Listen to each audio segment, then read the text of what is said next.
America, and welcome to the SNet News. I'm your host, Stephen Salisbury. Let's get down to business. There's a movie premiere for the best-selling book, A Long Walk to Water, at 6 o'clock p.m. today. Let's go to Bill Cipher getting ready for the event.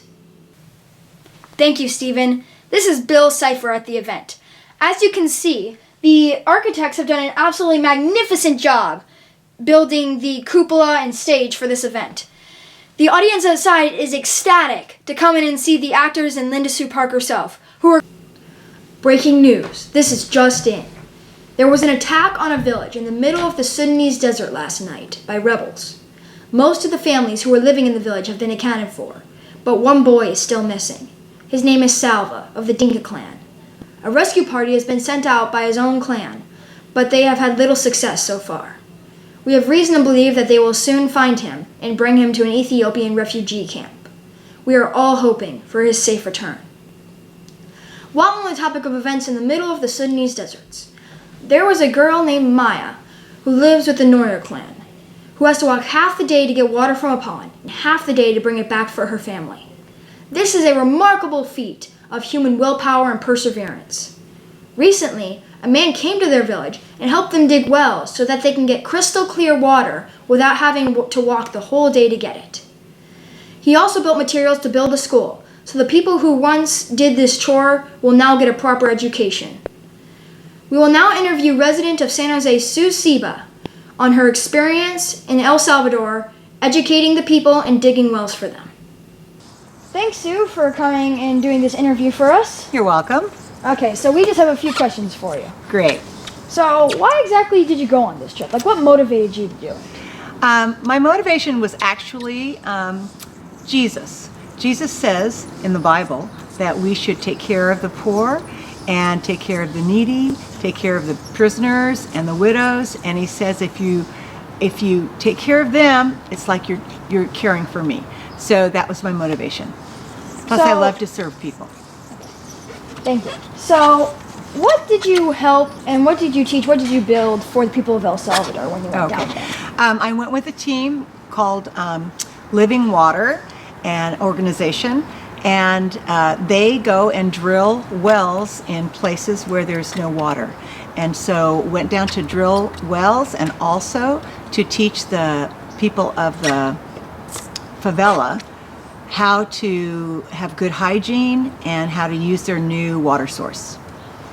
Okay, so how long were you there? Like, what was the time period for what? Okay, I was there like 1 week. Okay, so about how many people were on this trip with you? We had 12 from our church. Okay, and so what would you say, like, the overall experience, like special events? How would you rate this experience? Okay, well, I love helping people. And I would rate it way up there as one of my all-time favorite things to do. It was adventuresome because I traveled to a country I didn't know about. It gave me a perspective on a group of people that I didn't know. It also gave me a global perspective on how people are different than me in the world. So about how many people did you help on this trip? Like, give me a sense. We helped about 300 families, and they had one well in the community already. The community is very, very poor. They had no paved roads. They lived up a hill. Every time it rained, it'd wash the road out. They had the most wealthiest people in the neighborhood had cinder block houses and an outhouse made of cinder block. The rest of them just had huts. So we helped them bring clean water in so they wouldn't have disease and they would be healthier people. And they wouldn't have to walk miles. Before that, they had to walk, I believe, about 3 hours to get water out of a river, and then it was dirty. Wow. So would you ever do something like this again? Would you ever go on a trip, do this ever again? I would, because I really feel like it's valuable for me to figure out what the rest of the world around me is. It gave me a good perspective to see what I have in comparison to what other people have. And I really believe that we are called to help people less fortunate than ourselves. So I would definitely go again. So, do you have any last words of encouragement or advice for anyone who plans to do a trip like this in the future or is thinking about it? Yes. I think the best thing you can do is have an open mind about what you're going to expect. Don't have any preconceived ideas. You go and say, I'm here to help. Use me any way you can.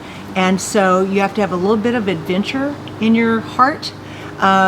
You have to be willing to put up with some tough things. They're like no bathrooms, or maybe your sleep schedule is going to be disrupted, or maybe you're going to sleep on a cot or on the ground.